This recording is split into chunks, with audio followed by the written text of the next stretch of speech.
The ship everyone underestimated, until it destroyed an armada.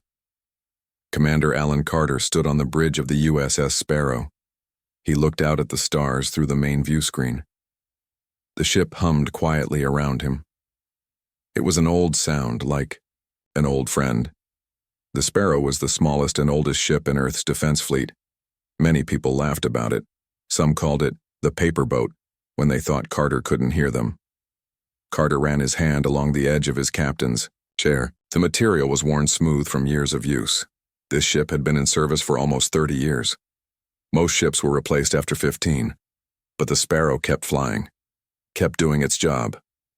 "Commander, incoming message from Fleet Command," said Lieutenant Nancy Weber from her communications station.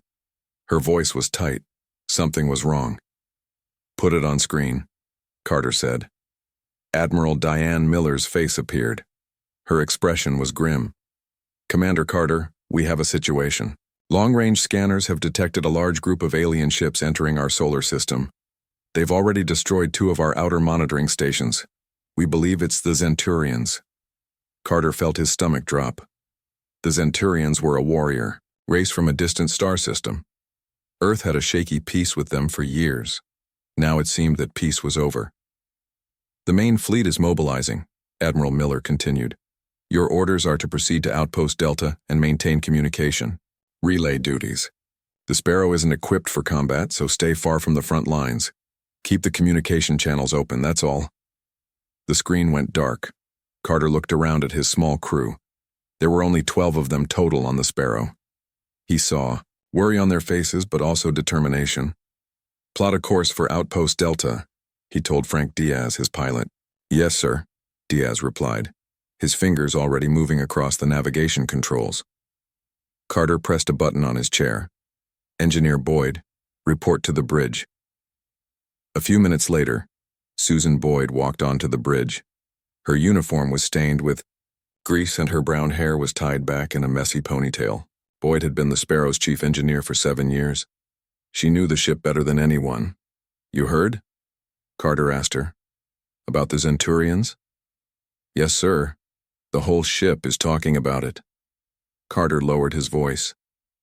"How are your special projects?" Boyd's eyes lit up. For years she had been making unofficial changes to the Sparrow systems. Carter allowed it because Boyd was a genius. She saw possibilities in the old ship that no one else did. None of these modifications were in any official report. As far as Fleet Command knew, the Sparrow was completely standard and outdated. "The energy redistribution system is at 89% efficiency," Boyd said quietly. "The propulsion modifications are complete, and the new shield harmonics are better than anything in the fleet, though we haven't tested them under real fire." Carter nodded. "Keep it quiet, but make sure everything is ready, just in case." The journey to Outpost Delta took 6 hours. As they approached, Gregory Pierce, the tactical officer, suddenly straightened in his seat. "Sir, I'm detecting ships coming out of faster-than-light travel near the outpost," he said. "They're not ours." Carter moved to Pierce's station and looked at the scanner. "How many?" 5. No, 7 ships. Zenturian design. They're scout ships, but heavily armed. "Outpost Delta is hailing them," Weber reported. No response. The outpost is going to defense status.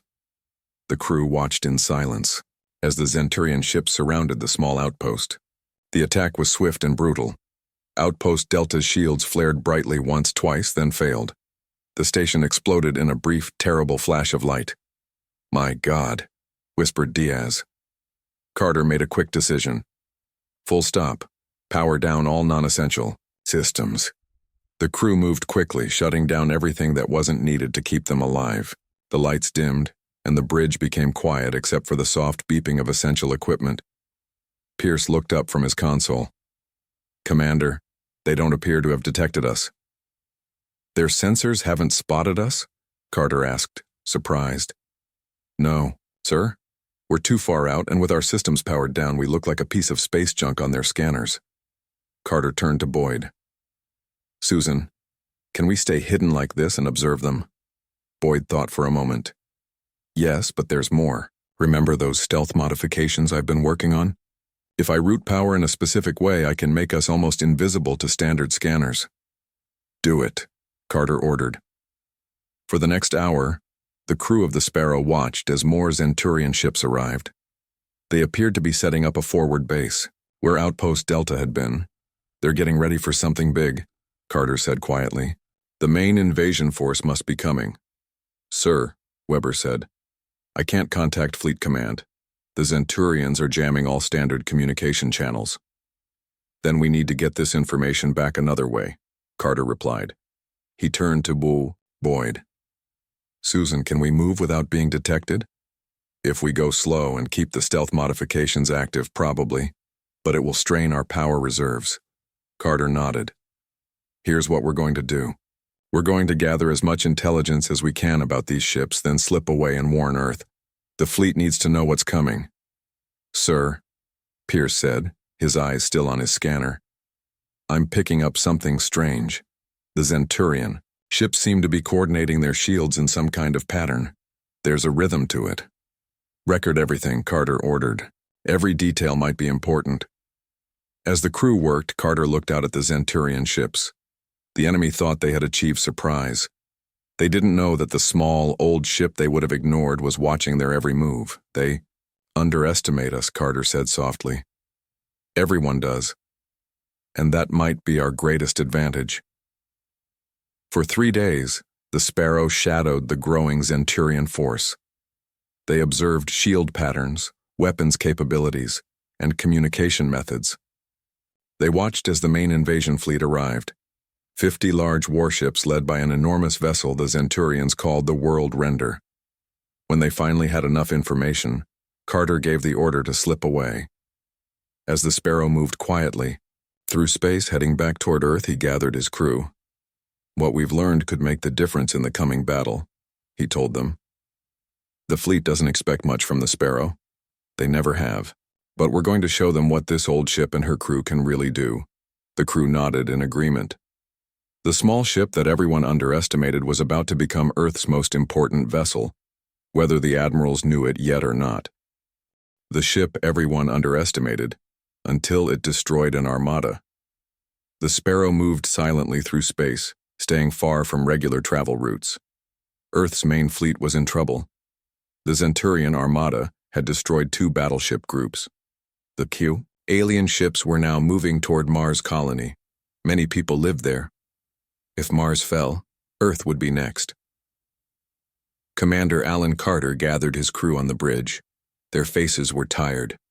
No one had slept much in the past 3 days. They had been working around the clock to analyze the data they collected on the Zenturian ships. What have we learned? Carter asked. Lieutenant Gregory Pierce stood up. He pointed to the main screen where images of the Zenturian ships appeared. Their shields operate in a synchronized pattern. All 57 ships connect their shield systems together. This makes them stronger. But, Pierce continued, there's a flaw. Every 47 minutes there's a split second when the shields reset. During that moment, they're vulnerable. Can we use that? Carter asked. Engineer Susan Boyd nodded. Maybe, if we could hit them at exactly the right moment, we might disrupt their entire formation. How would we coordinate with the fleet? Asked Nancy Weber, the communications officer. All secure channels are being jammed by the Zenturians. Carter looked at the tactical display. The enemy ships moved with perfect precision. It was beautiful in a scary way. We don't coordinate, he finally said. We do it ourselves. The crew stared at him. Security Officer Olivia Martinez was the first to understand. You want us to attack the Armada? Just us? The Sparrow against 57 warships? Not a direct attack, Carter explained. Susan, tell them about your energy theory. Boyd stepped forward. Her hands were stained with engine grease.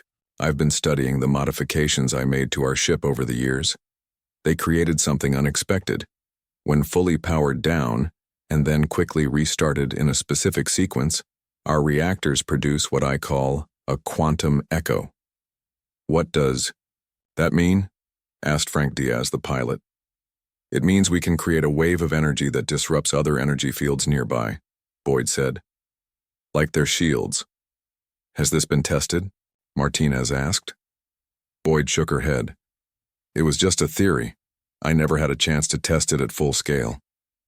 If it works, Carter said, we could disrupt their shield synchronization. Instead of a split-second vulnerability every 47 minutes, they might experience a complete shield failure. And if it doesn't work? Pierce asked. We could create a feedback loop in our own systems, Boyd admitted. The Sparrow would be destroyed. The bridge was silent. Carter looked at each crew member. This is a volunteer mission. I won't order anyone to stay. If you want to leave, I'll arrange for an escape pod to take you to the nearest outpost. No one moved. Weber spoke for all of them. We're with you, Commander. Carter nodded, feeling proud of his crew. Then let's make a plan. For the next day, the Sparrow followed the Zenturian fleet at a safe distance. Boyd worked non-stop in engineering, preparing the ship for what they called the Echo Maneuver. The rest of the crew helped where they could. Carter recorded a message explaining their plan and their observations of the Zenturian weakness. He gave it to Ensign Peter Reed, the youngest crew member. If this doesn't work, Carter told him, take the emergency shuttle and get this information to Admiral Miller. Someone needs to know what we discovered. Reed looked like he wanted to argue, but he nodded. Yes, sir. But it won't come to that. The plan will work. As the Zenturian fleet approached Mars, Carter knew they were running out of time. Earth's remaining ships formed a defensive line around the planet. It wouldn't be enough. The Zenturians were too powerful, too many. We're in position, Diaz reported. The Sparrow was hiding behind a small moon, out of sight of the enemy sensors. All systems ready for the Echo Maneuver, Boyd said. Her voice was steady, but Carter could see the tension in her shoulders. The Zenturian fleet is beginning their attack formation, Pierce announced. 18 minutes until they're in range of Mars colony. Carter took a deep breath. Start powering down. Everything except life support and minimal thrusters. One by one, the ship's systems went dark. The lights dimmed. The familiar hum of the engines faded to silence. It became cold very quickly. The crew's breath formed small clouds in the chilly air. Now we drift, Carter said quietly. The Sparrow moved slowly out from behind the moon, looking like nothing more than a piece of space debris. The massive Zenturian fleet didn't notice the tiny ship approaching them from behind. 15 minutes to optimal position, Diaz whispered. Everyone was speaking softly, as if the enemy might hear them through the vacuum of space. Boyd went through final checks with Martinez. They had calculated exactly when the Zenturian shields would be in their 47-minute cycle. They needed to time the quantum echo perfectly to match that moment of vulnerability. 10 minutes, Diaz updated. Weber tried one last time to contact Earth's fleet on a secured channel. No response, she reported. The jamming is too strong. 5 minutes, Diaz said. Carter looked around at his crew. They were the best people he had ever served with. On the smallest, oldest ship in the fleet. The ship everyone made fun of. The ship no one expected anything from. If we succeed, he told them, no one will ever underestimate the Sparrow again. 2 minutes, Diaz announced. Boyd moved to her special control panel. It wasn't standard. Equipment. She had built it herself over the years, adding to it piece by piece. Her fingers hovered over the buttons. 1 minute. Carter opened a channel to the whole ship. No matter what happens next, I want you all to know that the Sparrow might be small, but her crew is the finest in the fleet. 30 seconds. On the tactical screen, they could see the Zenturian formation. The massive World Render ship led the attack, its weapons powering up to strike at Mars. 10 seconds. Martinez counted down. Pierce looked at his scanner. They still don't see us. 5 seconds. Carter nodded to Boyd. Now, Susan. Boyd pressed the sequence of buttons. Quantum echo initiating. Now. The Sparrow shuddered as its systems came back to life in a carefully timed sequence. For a moment, nothing happened. The crew held their breath. Then the ship began to vibrate. A wave of invisible energy pulsed outward from its core. The lights flickered wildly. Several control panels sparked. "It's working!" Boyd shouted over the noise. Carter looked at the tactical display. In the Zenturian fleet, something was happening. Ship after ship experienced power fluctuations. Their perfect formation began to break apart. The quantum echo had worked. Now they would see if it was enough to save Mars and Earth. The ship everyone underestimated, until it destroyed an armada. The quantum echo spread out from the Sparrow like an invisible wave. On the main screen, the crew watched as the Zenturian ships began to lose formation. The massive world render. Their command ship was hit first, its lights flickered, its weapons powered down suddenly. "It's working!" Boyd shouted again. Her face was lit up with excitement. The Sparrow shook violently. Warning alarms sounded throughout the ship. Red emergency lights flashed on the bridge. "Damage report," Carter ordered, holding onto his chair as the ship trembled. "Engine power dropping," Boyd said, checking her readings. "The echo is affecting our systems too, but not as badly as theirs. Their shield synchronization is breaking down," Pierce reported from Tactical. "Look." On the screen, they could see confusion spreading through the Zenturian fleet. Some ships were firing their weapons randomly. Others were trying to move away, but crashed into each other. "They're firing on each other," Weber said in disbelief. "Their automated defense systems are targeting friendly ships." The world render was the worst affected. The huge ship's powerful weapons systems had turned against itself. Explosions rippled along its hull. The quantum echo disrupted their targeting systems, Boyd explained. "They can't tell friend from foe anymore." Martinez was monitoring the Zenturian communications. Their captains are panicking. They're giving all kinds of different orders. Some want to retreat, others want to continue the attack. No one knows what's happening. Carter opened a channel to Earth Fleet Command. "This is the USS Sparrow. We've created an opportunity. The enemy fleet is vulnerable. Attack now." For a moment, there was no response. Then Admiral Miller's voice came through, filled with surprise. "Carter, what have you done? What's happening to the Zenturian fleet?" "No time to explain," Carter replied. "Their shields and weapon systems are compromised. This is your chance." Earth's fleet didn't waste the opportunity. The defensive line around Mars broke formation and moved to attack. Ships that had been outmatched moments ago now fired on the confused and vulnerable Zenturian vessels.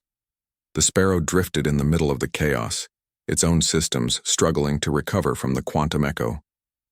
Boyd worked frantically at her station trying to stabilize the power. "Shields at 20%, she reported. "Life support is failing.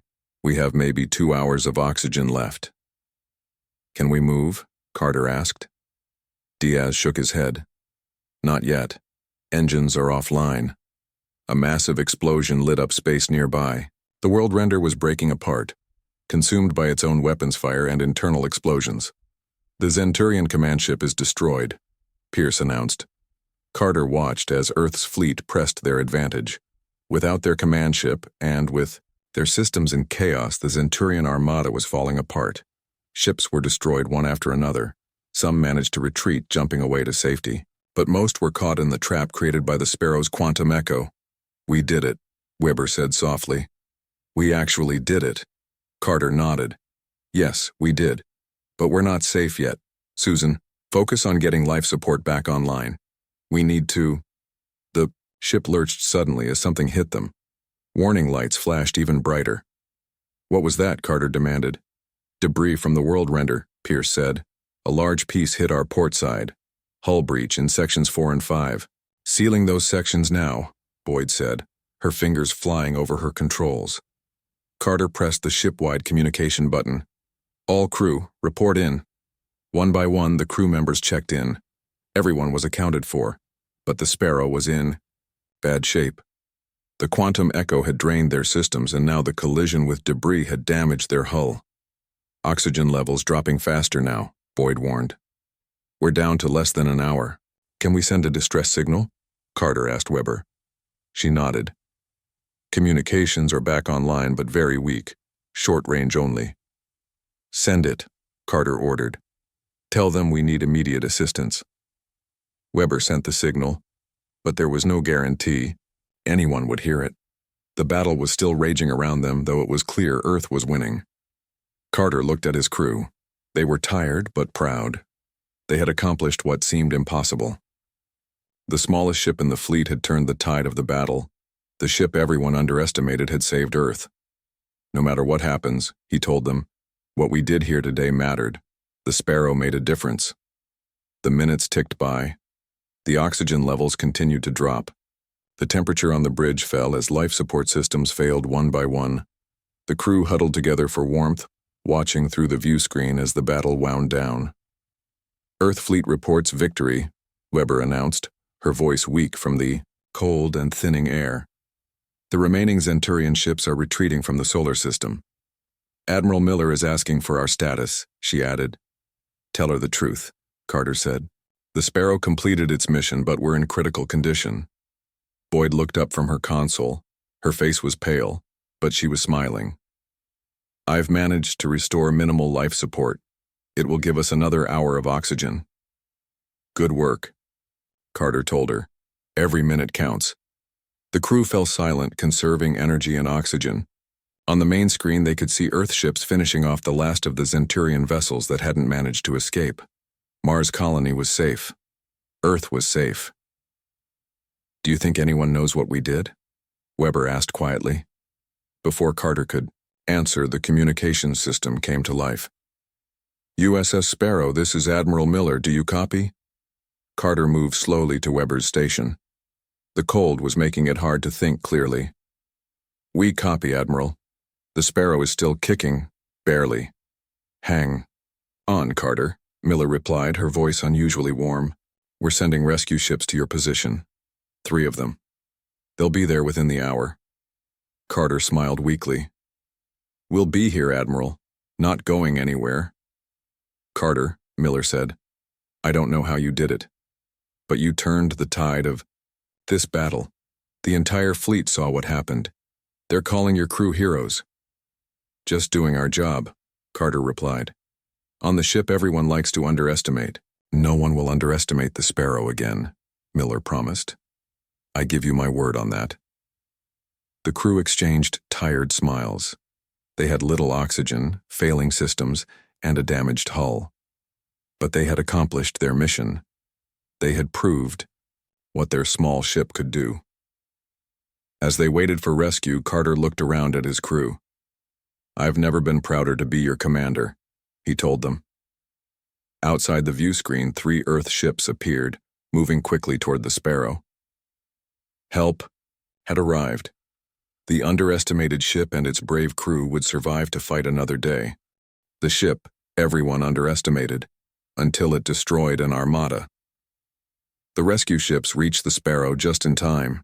The crew's oxygen was almost gone. Medical teams rushed aboard with portable air supplies and emergency equipment. They found the EIGU. 12 crew members huddled on the bridge, cold but alive. Let's get them out of here, ordered the lead medic, a woman with short gray hair and quick movements. Carter insisted on being the last to leave his ship. He stood at the door to the bridge, looking back one more time. The Sparrow had given everything to complete its mission. Now it drifted silently, damaged but not defeated. We'll be back, he promised quietly, before following the medics to the rescue ship. On the medical transport, the crew received treatment for oxygen deprivation and cold exposure. They were lucky. Another 30 minutes and they wouldn't have survived. Commander Carter, a voice called. Carter looked up from his medical bed to see Admiral Miller standing in the doorway. She looked different in person than she did on view screens, smaller but somehow more intense. Admiral, he tried to sit up, but the medical officer pushed him back down. Stay put, Commander, Miller said, approaching his bed. You've earned some rest. She pulled up a chair and sat beside him. I want to know exactly what happened out there. How did one small ship manage to disable an entire Zenturian armada? Carter told her everything about Boyd's unauthorized modifications, about their discovery of the Zenturian shield pattern, and about the quantum echo theory. Miller listened without interrupting, her expression changing from disbelief to amazement. You risked your ship and your crew on an untested theory? She asked when he finished. We had no choice, Carter replied. The fleet was outmatched. Mars would have fallen, and then Earth. We had to try something. Miller nodded slowly. Under normal circumstances, I should reprimand you for unauthorized modifications to a fleet vessel, but these aren't normal circumstances. She stood up. Get some rest, Commander. We'll talk more when you're recovered. Over the next week, the crew of the Sparrow recovered in the medical facility on Mars Colony. Earth celebrated its victory over the Zenturians. The news reports called it the miracle at Mars. Few people knew that the miracle had come from the smallest ship in the fleet. Carter and his crew were debriefed separately by fleet intelligence. They wanted to understand exactly how the quantum echo worked. Boyd spent days explaining her modifications to a team of engineers. They were especially interested in how she had created systems that weren't in any manual. I just see possibilities that others miss, she told them. The Sparrow may be old, but it has good bones. 10 days after the battle, Carter received a message to report to Admiral Miller's office on Mars base. He found his entire crew waiting there. Commander, Miller greeted him. Good of you to join us. The room was filled with high-ranking officers and government officials. Carter felt underdressed in his simple uniform. Miller stepped to a podium. Ladies and gentlemen, I present to you the crew of the USS Sparrow, the ship that saved our solar system. There was applause. Carter looked at his crew. They seemed embarrassed by the attention, but proud too. The actions of Commander Carter and his crew demonstrate the finest traditions of Earth's defense forces, Miller continued. Through ingenuity, courage, and determination, they turned certain defeat into victory. She lifted a box from the podium. It is my honor to present each member of the Sparrow's crew with the Star of Valor, our highest military decoration. One by one, the crew members stepped forward to receive their medals. When it was Boyd's turn, Miller added, Engineer Boyd, the Science Division has requested that you join them to develop your quantum eco-technology for the entire fleet. Boyd glanced at Carter before answering. With respect, Admiral, I would prefer to continue serving on the Sparrow. Miller raised an eyebrow. There might not be a Sparrow to serve on, Engineer. The ship sustained heavy damage. Then we'll fix her, Boyd said firmly. She's worth it. After the ceremony, Miller took Carter aside. I have an offer for you, Commander. The Winston is without a captain. It's a new battleship, the pride of the fleet. The position is yours if you want it.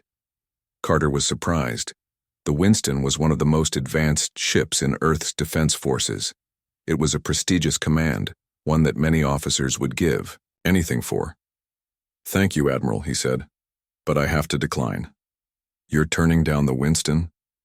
Miller looked genuinely shocked. May I ask why? The Sparrow suits me just fine, Carter told her. My crew works well together. We've been through a lot. And as Engineer Boyd said, the ship is worth fixing. Miller studied him for a moment. You really care about that old ship, don't you? I do, Carter admitted. Everyone underestimated her, but she proved them wrong. She deserves another chance. Miller nodded slowly. Very well, I'll authorize the repairs, but I'm also authorizing upgrades. If Boyd's modifications work so well, let's make them official. The Sparrow will be the test bed for the new quantum echo technology. Thank you, Admiral, Carter said, feeling a weight lift from his shoulders. He had been worried they would simply scrap the Sparrow. Don't thank me yet, Miller warned. The Zenturians were defeated but not destroyed. Our intelligence suggests they're regrouping. They'll be back, and they'll want revenge, especially on the ship that humiliated them. We'll be ready, Carter promised. The next day, Carter gathered his crew in a meeting room at Mars base. I have news, he told them. The Sparrow is being repaired and upgraded. We keep our ship and our crew. There were cheers and smiles around the table. But, Carter continued, Admiral Miller warns that the Zenturians will be back, and they'll be looking for us. Let them come, Pierce said confidently. They underestimated us once. They won't make that mistake again. Neither will anyone else, Weber added. The whole fleet knows what we did now. Carter nodded. That's true. But being famous has its own challenges. Everyone will be watching us, expecting great things. Then we'll have to deliver, Boyd said with a smile. I already have some new ideas for the ship.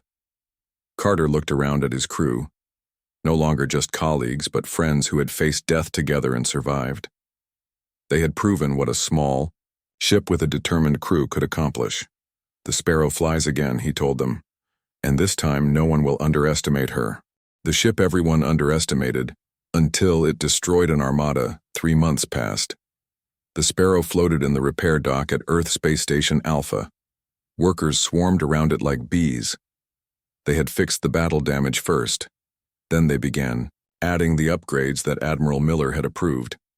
Commander Alan Carter stood at the viewing window watching the work on his ship. Engineer Susan Boyd stood beside him. They met here every day to check on the progress. They're installing the new shield generators today, Boyd said, pointing to a team of workers near the ship's hull. Will they be as good as your unofficial ones? Carter asked with a smile. Better, Boyd replied. I've been working with the design team. They've taken my ideas and improved them. The new shields will be 30% stronger. Carter nodded with satisfaction. The Sparrow was becoming the ship he always knew it could be. Fast, strong, capable of amazing things. Lieutenant Gregory Pierce approached them, holding a data pad. Commander, the latest intelligence report on the Zenturians. Carter took the pad and read it carefully. Earth had spies watching the Zenturian homeworld. The reports were concerning. The aliens were building new ships. They were training more soldiers. They were preparing for war again. How long do we have? Carter asked. 6 months, maybe less, Pierce replied. They're coming back and in greater numbers this time. Carter handed the pad back to Pierce. Then we need to be ready. How are the crew? All present and accounted for, Pierce said. Everyone returned to the Sparrow. No one requested transfer. This made Carter proud. Despite the danger ahead, his crew had chosen to stay together. They believed in their ship and in each other. The new weapon systems are being installed tomorrow, Boyd said. And they're bringing in a special team to work on the quantum echo technology. They want to make it more powerful but also safer for our own systems. Good, Carter said. We'll need every advantage. That evening, Carter received a message from Admiral Miller requesting a meeting. He found her in her office at Fleet Headquarters, looking out at the Golden Gate Bridge. The setting sun turned the sky orange and red. Commander, she greeted him.